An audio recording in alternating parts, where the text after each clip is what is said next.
नमस्कार दोस्तों, स्वागत है आप सभी का आपके अपने इस यूट्यूब चैनल पर जिसका नाम है जीएस बूस्टर। मैं हूं अनूप उपाध्याय। बांग्लादेश में अगर चीन का एयर बेस बन जाता है तो चीन का जो सबसे बड़ा सपना है भारत को घेरने का, जिसका नाम उसने स्ट्रिंग्स ऑफ पर्ल्स यानी कि मोतियों की माला रखा है, यह सपना पूरा हो जाएगा।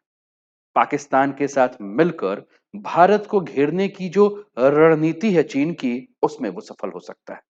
लेकिन भारत के लिए इससे काफी ज्यादा खतरे जो है वो बढ़ जाएंगे। भारत इससे बचने के लिए क्या कर रहा है, इन सारे मुद्दों के ऊपर आज हम चर्चा करेंगे। हम समझेंगे कि स्ट्रिंग ऑफ पर्ल्स है क्या और किन किन देशों के साथ चीन ने समझौता करके भारत को घेरने के इस रणनीति में सफलता प्राप्त कर ली। चैनल पे पहली बार है तो चैनल को सब्सक्राइब करके बेल आइकन दबा दीजिएगा कि यहां आने वाले हर वीडियो का नोटिफिकेशन आपको समय पर मिल सके। आप इस वीडियो को कहां से देख रहे हैं, यह भी हमें कमेंट के माध्यम से बताइए।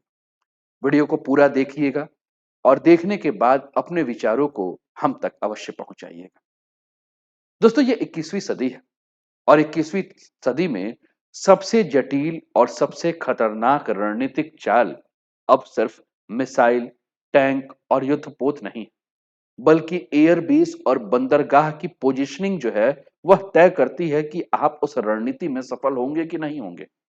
हाल ही में एक रिपोर्ट आई और रिपोर्ट में यह कहा गया कि बांग्लादेश के अंतरिम सरकार के जो प्रमुख हैं मोहम्मद यूनुस, वह चीन को बांग्लादेश में एक एयरबेस बनाने का प्रस्ताव दिया गया है और वह एयरबेस बनाने का प्रस्ताव जो है वह दिया गया है लाल मोनिरी हाट में, जो भारत के लिए अगर हम बात करें तो रणनीतिक रूप से बहुत ही महत्वपूर्ण क्षेत्र है। या हम कहें कि भारत के लिए यह क्षेत्र जो है वो खतरे की घंटी है। मोहम्मद उन्नीस का यह कदम सीधे तौर पर अगर हम बात करें तो पूर्वी भारत और इंडो पैसिफिक के क्षेत्र में भारत की रणनीतिक गहराई को जो है वो चुनौती देने वाला है। और इस ऑफर की संवेदनशीलता तब और बढ़ जाती है जब चीन की स्ट्रिंग ऑफ पर्ल्स की रणनीति के हिस्से के रूप में जो है इसे देखा जाता है। मतलब एक ऐसा चक्रव्यूह जिस चक्रव्यूह में जो है वो भारत को समुद्र, जमीन दोनों ओर से घेरने का प्रयास जो है वो चीन कर रहा है और कहीं ना कहीं इस चक्रव्यूह को पूर्ण करने में चीन सफल रह रहा है। आप अपने स्क्रीन पर यह मैप देख रहे हैं दोस्तों, जिसमें आपको बांग्लादेश का चिटगांव, श्रीलंका का हम्बनटोटा, पाकिस्तान का ग्वादर, मालदीव का माराओ, जिबूती, ये सारे आपको जो स्थान नजर आ रहे हैं, इस स्थान को देखकर समझिए कि ये किस प्रकार से भारत को एनसर्कलिंग यानी कि घेरने की रणनीति जो है वह चीन की मोतियों के माला के माध्यम से है। चीन की मोतियों की माला की रणनीति है। ठीक। अब इसको लेकर अगर हम बात करें तो आप अपने स्क्रीन पर देखिए, आपको दो जगह ध्यान रखना है। एक वह स्थान जिसको कि हम सिलीगुड़ी कॉरिडोर या चिकन नेक, चिकन गलियारा कह रहे हैं, और दूसरा यह आप अपने स्क्रीन पर यह स्थान देख रहे हैं बांग्लादेश में, जिसका नाम है लाल मोनिरे हाट। ठीक। अब बांग्लादेश ने अपने विदेश नीति में एक बहुत बड़ा परिवर्तन रख किया है। जो बांग्लादेश आज तक अपने विदेश नीति के संतुलन के लिए जाना जाता था, जो बांग्लादेश यह जाना जाता था कि विश्व की जो प्रमुख शक्तियां हैं, चाहे वो चीन हो, चाहे अमेरिका हो, चाहे भारत हो, उन तीनों के साथ अपने संबंधों को संतुलित बनाकर जो बांग्लादेश रखता था, उनसे कूटनीतिक रूप से जुड़ा हुआ रहता है। और कहा बांग्लादेश की कूटनीतिक जो प्रणाली थी उसको सराहा भी जाता था। लेकिन मोहम्मद यूनुस की सरकार की अगुवाई में एक नई अस्थायी ढांचा का विकास जो है बांग्लादेश में हुआ है, जिसमें चीन के साथ नजदीकियां बढ़ते हुए दिख रही हैं और चीन के साथ बढ़ती हुई ये नजदीकियां कहीं ना कहीं भारत के लिए खतरे की घंटी के रूप में देखी जा रही है। चीन की कंपनियां पहले से ही बांग्लादेश में जो है वो इन्वेस्टमेंट कर रही थी। बांग्लादेश में दर्जनों इंफ्रास्ट्रक्चर जो है वो चीन की कंपनियों के द्वारा बना दिए गए।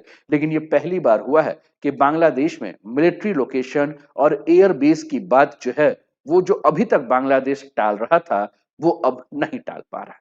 अब ये जो एयर बेस बनाने का न्योता मोहम्मद यूनुस ने दे दिया है, इससे ढाका की नीति जो है, जो अभी तक केवल इकोनॉमिक नीति थी, अब रणनीतिक रूप से अगर हम देखें तो भारत के लिए खतरा जो है वो बन चुका है। ठीक। यानी कि हमें आज इस वीडियो में इस बात को चर्चा भी करना है कि किस प्रकार से भारत के लिए जो है यह रणनीति जो है वो खतरे वाली है।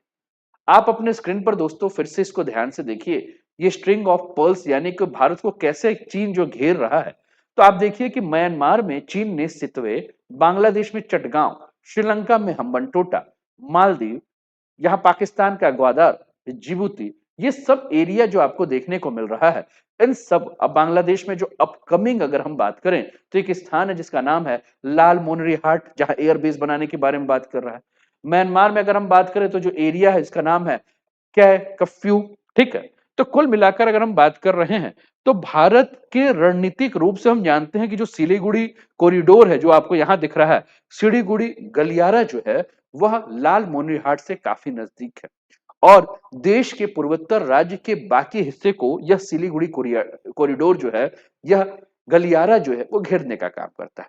और अगर अगर चीन इस पर एयरबेस बनाता है तो यह उसके स्ट्रिंग ऑफ पर्ल्स की जो रणनीति है उस रणनीति का एक अगला कड़ी बन जाएगा और इससे भारत का जो पूर्वी सीमा है, भारत का जो उत्तर पूर्वी क्षेत्र है, उसके लिए खतरा बढ़ जाएगा। ठीक, कैसे बढ़ जाएगा और भी ध्यान से देखें, आप अपने स्क्रीन पर फिर से इस मैप को देखिएगा। ये आपको चिकन नेक यानी कि सिलीगुड़ी कॉरिडोर दिख रहा है। अब सिलीगुड़ी कॉरिडोर के बारे में अगर हम बात करें दोस्तों, तो अगर चीन यहां अपना एयर बेस बनाता है बांग्लादेश में, तो एयर बेस बनाने से क्या होगा कि ये जो चिकन पॉइंट है, चिकन नेक है, सिलीगुड़ी कॉरिडोर है, जो कि बहुत ही संवेदनशील क्षेत्र है, यहां चीन की नजदीकी बढ़ जाएगी। अब यहां से चीन क्या करेगा, भारत के उत्तर पूर्वी जो क्षेत्र है, उन उत्तर पूर्वी क्षेत्र को जो है वो शेष भारत से काटने का हमेशा प्रयास करेगा, है ना। भारत में अगर हम बात करें तो जो अरुणाचल का क्षेत्र है, इस अरुणाचल के क्षेत्र में चीन हमेशा हस्तक्षेप करता रहता है, हमेशा हम देखते हैं कि इसमें घुसपैठ करता रहता है। अब अगर बांग्लादेश में यहाँ एयरबेस बनाता है तो चीन की जो रणनीति चलती है, जो चीन की सोच चलती है, इसमें कोई दो राय नहीं है कि वह इस सिलीगुड़ी कॉरिडोर के क्षेत्र में भी अतिक्रमण करने का प्रयास करेगा। ठीक, यानी कि कुल मिलाकर अगर हम बात करेंगे तो अगर चीन बांग्लादेश में यहां अपना एयरबेस बनाता है तो उसके एयरबेस ही केवल बांग्लादेश के माध्यम से भारत के करीब नहीं होंगे, बल्कि एक अरुणाचल प्रदेश और दूसरा सिलीगुड़ी कॉरिडोर के माध्यम से वह भारत की सुरक्षा पर दोहरी चोट करने का प्रयास करेगा।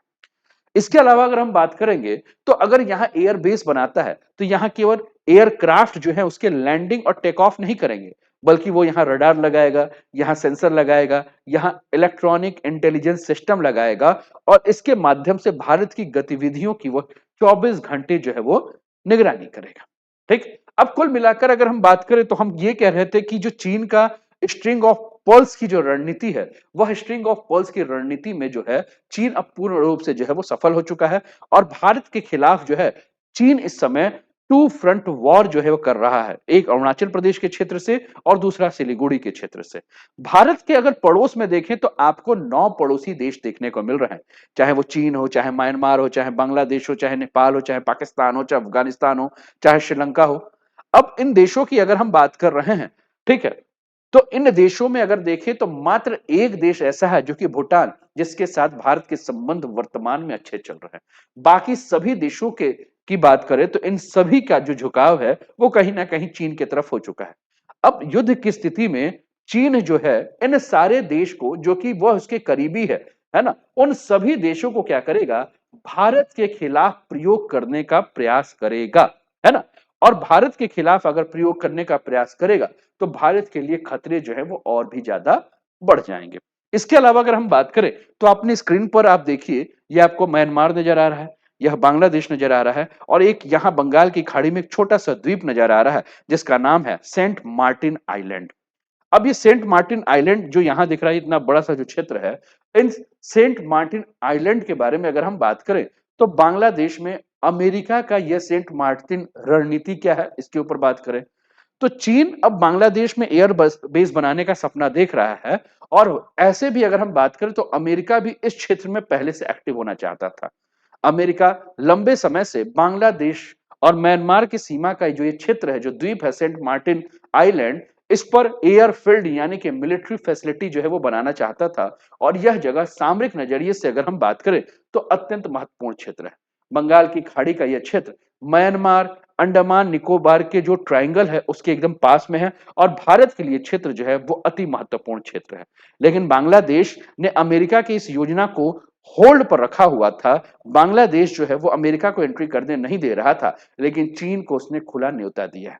अब यह फैसला यह बताता है कि ढाका का जो झुकाव है, जो कि अमेरिका की तरफ कभी हुआ करता था, जो कि कभी भारत की तरफ हुआ करता था, अब यह चीन की तरफ हो चुका है और अमेरिका और भारत के लिए एक नई खुली चुनौती के रूप में जो है यह पेश कर रहा है। माना यह भी जाता है कि मोहम्मद यूनुस को यह बात की जानकारी थी कि अमेरिका में जब ट्रंप शासन शुरू हुआ, तो ट्रंप शासन के सामने बांग्लादेश का दाल गलने वाला नहीं है। अमेरिका से बांग्लादेश को कुछ हासिल नहीं होने वाला है। इसलिए बांग्लादेश जो है वह सोची समझी साजिश के तहत चीन के करीब पहुंचा है और चीन के जरिए वह न सिर्फ भारत को बैलेंस करना चाहता है, बल्कि वह भारत को अब डराना चाहता है। वह भारत को यह संदेश देना चाहता है कि बांग्लादेश को भारत की सुरक्षा से कोई मतलब नहीं है, वह अपने स्वार्थ के लिए कुछ भी कर सकता है। इसके अलावा अगर हम बात करें दोस्तों, तो चीन के बारे में अगर हम बात करें, तो चीन अब भारत के पूर्वोत्तर के साथ संपर्क के लिए एकमात्र जो है, जो रास्ता आपको देखने को मिल रहा है सिलीगुड़ी कॉरिडोर, वहां जो है वो क्या करना चाह रहा है, अपना बेस बनाना चाह रहा है। और मोहम्मद यूनिस ने बीजिंग में जो घोषणा की है कि भारत के पूर्वोत्तर से उसके व्यापार बढ़ जाएंगे, जो आसान क्षेत्र है वो कहीं ना कहीं जो है वो भारत के लिए चिंता की बात है। चीन अब बांग्लादेश में अपने एयरबेस के माध्यम से चीन चिकन नेक के क्षेत्र में जो है वह धमकना चाहता है और उभरते हुए भारत को रोकने के अलावा जो है वह उभरते हुए भारत को रोकना चाहता है और भारत को इस समय आवश्यकता है कि चीन के इस मंसूबे पर जो है वो पानी फेर दिया जाए। स्ट्रिंग ऑफ पर्ल्स को कैसे भारत काउंटर कर रहा है, इस पर भी हम बात करेंगे। तो स्ट्रिंग ऑफ पर्ल्स को एक्ट ईस्ट पॉलिसी जो है भारत की, जिसमें वियतनाम, फिलीपींस, दक्षिण कोरिया, जापान, इंडोनेशिया और थाईलैंड जो है इसको जोड़ने की बात कर रहा है। इसके अलावा स्ट्रिंग ऑफ पर्ल्स के खिलाफ जो है वो सैन्य संबंध जापान, ऑस्ट्रेलिया, अमेरिका के साथ बना के जो है वो काम कर रहा है। इसके अलावा चाबहार बंदरगाह, जो कि सेंट्रल एशिया से संपर्क के लिए ईरान में ये चाबहार बंदरगाह बना रहा है। फ्रांस के साथ अपनी रणनीतिक संबंध को मजबूत कर रहा है, जिससे हिंद महासागर में फ्रांसीसी बंदरगाहों तक भारत की पहुंच हो। उत्तर से चीन को घेरने की कोशिश कर रहा है, यानी कि तुर्कमेनिस्तान, उज्बेकिस्तान और मंगोलिया से भारत अपने रिश्ते को मजबूत कर रहा है। और इसके अलावा नौसेना और एयरफील्ड जो है वो ओमान की बंदरगाह, सिंगापुर में नौसेना और सेशल्स में बेस जो है वो भारत तैयार कर रहा है, जिससे कि वह चीन को काउंटर कर सके, चीन का जो स्ट्रिंग ऑफ पर्ल्स है। ठीक। अब स्ट्रिंग ऑफ पर्ल्स में हमने कहा कि एक आखिरी मोती जो है, जो कि बांग्लादेश है, वो जुड़ गया।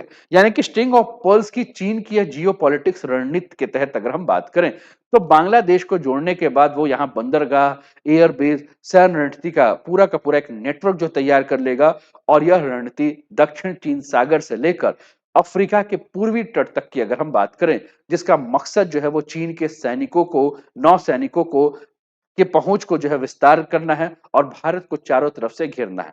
अब जिसमें जैसा कि हमने बात किया कि चाहे वो पाकिस्तान का अगर हम ग्वादर की बात करें, श्रीलंका के हम्बन टोटा की बात करें, म्यांमार के बंदरगाह की बात करें, बांग्लादेश की बेस के बारे में बात करें, तो कुल मिलाकर ये सब जोड़कर भारत के लिए खतरनाक पॉइंट जो है वो बना रहा है।